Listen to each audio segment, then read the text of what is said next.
In America, you came confident. People said you didn't know how to promote it in America, blah, blah, blah. You've shown that you can be successful here.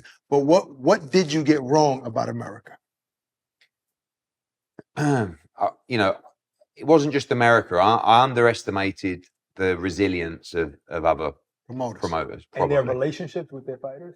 Is that what it is? Yeah, the strength. I mean, how Heyman kept hold of some of those fighters when I was offering the money that I was offering was admirable, to be honest with you. Like, talk about loyalty. I mean, 3 or 4 times what they were making. Wow. And it was like, and they were ready to go.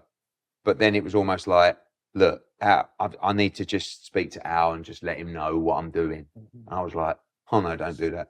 You know, and then they come back, you know, I've spoken to Al and we've got this plan. I'm like, oh, who was the fighter that you thought you had in the bag? Charlie. And then he flipped on you. Which one? Which one? Both of them actually. Oh, but Jamal. So you were in the matchroom office like, guys, got the Charlo brothers. We're good. Yeah, we had offers out with a lot of fighters. Right.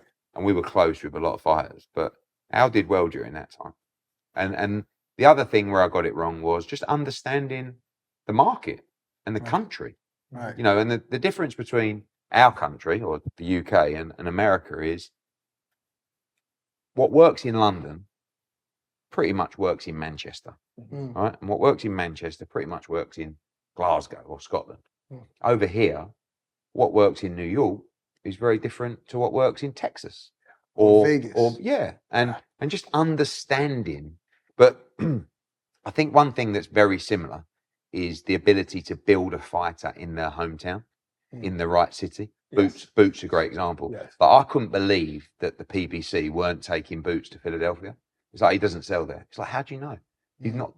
You haven't taken him there in 2 years, 3 years. Okay. And then you go to Philly and you do 15,000. You know, leading up to that Abanesian show where we did 15,000, I was like posting going, we're through 10,000, we're through 12,000. And obviously, you know, I'd hype things up a lot. And I knew that everyone was going, yeah, righto. And I was thinking, just watch on the night. And then all of a sudden, you know, you see it. But that ability to build a fighter in their home city is so obvious.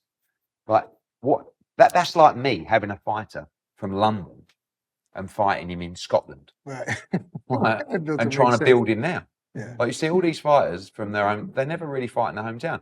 You know, probably the most powerful things that Crawford ever did away from the Spence fight and Wilder was to fight in Omaha and Alabama.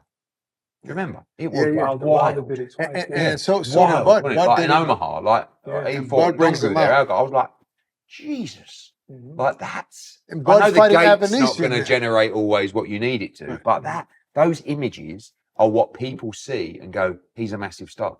So do you have it down packed now? What you didn't know about America, do you feel like you have it all together? Yeah, not locked, but like really comfortable with our talent, with our schedule, with where we're going, the relationships with the arenas, you know, and the way the you know, like the young fighters that we got. I mean, look, guys like Ray Ford, like that was a big moment for us to build a fighter from the pro debut to a world championship. Wow. You know, and that was the criticism of, are they going to build world champions?